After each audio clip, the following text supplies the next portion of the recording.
See, this is what they were saying, and this is what I'm hearing. Okay, let me just. I haven't talked to Ariel, but let me just give you the UFC perspective. The UFC perspective was that there was a mole. They believe that someone was giving Ariel information, and that information he was using to scoop the UFC's official promotions. So the UFC, which is a private company, they don't have to have. You don't have to let people in to your business, your private company, to come and report. And so they felt like he was somehow or another getting a hold of this inside information, releasing it, and making them look bad.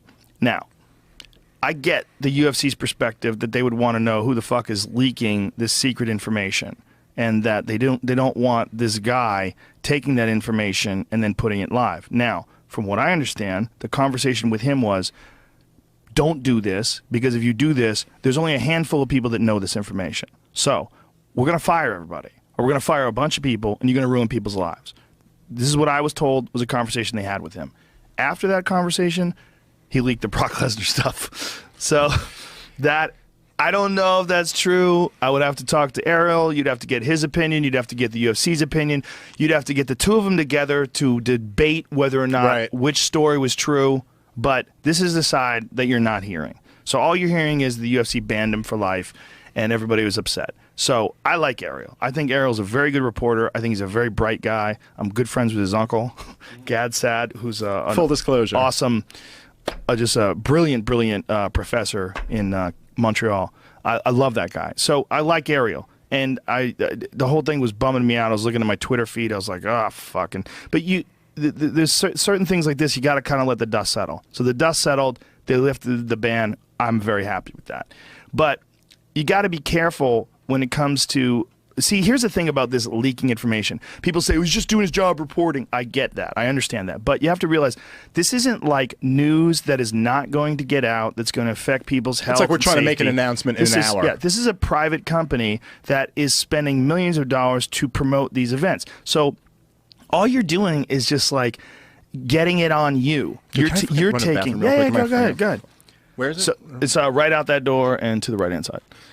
All you're doing, if you're scooping it, is you're shining the attention on yourself. What I like Ariel for is not him shining the attention on himself. What I like Ariel for is I think he's a very bright guy, and I think he's very insightful when it comes to fights and strategies and things along those lines. So I don't think it's important that he break the news before the UFC does. And I think if the UFC doesn't want him to do that because this is private information in a private company and they're trying to control the press release, I don't buy that that's necessarily like under the guise of journalism. I think it's like there's some fuckery with that, because we're not talking about like, oh, he found out about some horrible thing that happened that someone's covering up, or he found out about corruption in government, or he found out about a person got shot by the police.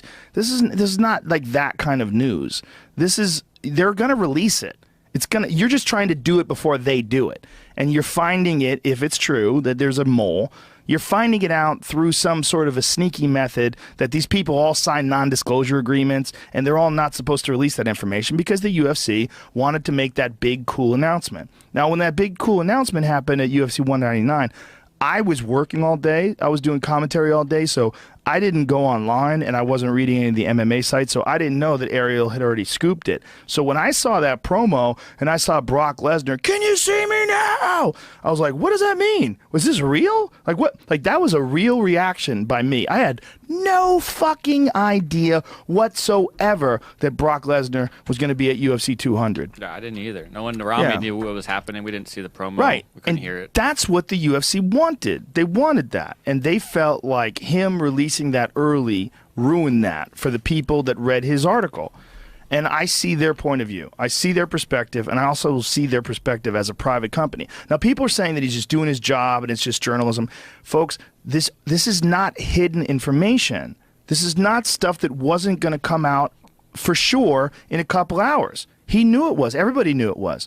So this is a very tricky thing. And it's also, he had apparently scooped Nate Diaz versus Conor McGregor. He had done that, and that was when, this is again what I'm hearing, when they had a talk with him. They're like, look, if you fucking do this, you're going to ruin people's lives because you're going to get people fired. Because we're going to find out who the fuck did this. There's only a small handful of people. It's not coming from Brock's side. It's coming somehow or another from inside the organization. So I don't know. I got no problem with the UFC doing it because I mean, if everything we're saying, because obviously I don't know all the information, but look, it's your company, it's your information. Yes, you have a right to tell your employees don't give this out, and if there's evidence that one of them is.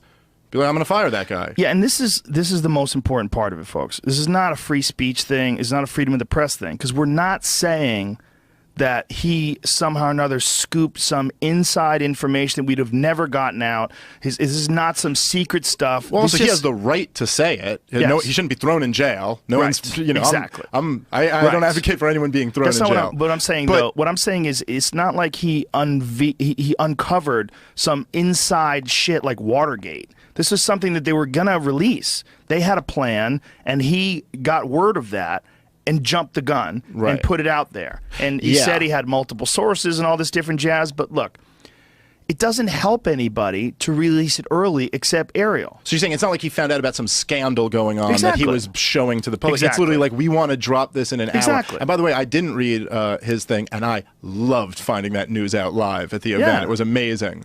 Well, and I don't give a fuck. Okay, I think it's kind of cool that they had that, but it doesn't bother me at all that the information got out a few hours earlier. Would I have had the same reaction? No. But if I saw it in written word, I would still had a very similar reaction. Like, what the fuck? I wouldn't have had the same reaction when I saw the promo, but come on, man. I'm not into cheesy promos anyway. I don't give a fuck. I want to see matchups. I don't give a shit. Give everybody the information the moment it happens. I don't give a fuck. I don't like announcements. All of that, I don't... But that said, I completely understand the UFC's opinion or the UFC's position where they have this company and, people go, oh, you're a company man. You're fucking sticking up for the company. No, just think of this for a second. You have a promotional campaign that you've created. You've spent more than $1 million promoting this UFC 200 commercial. They have this whole thing, and then they tag Brock Lesnar in the end, and they think, oh my God, this is the fucking cherry on top of the sundae. This is going to be it. And then someone jumps the gun, and you find out that it's someone inside your company, allegedly, that's leaking information to this reporter, and he's getting this information out, and all he's doing is essentially scooping it and putting the light on himself.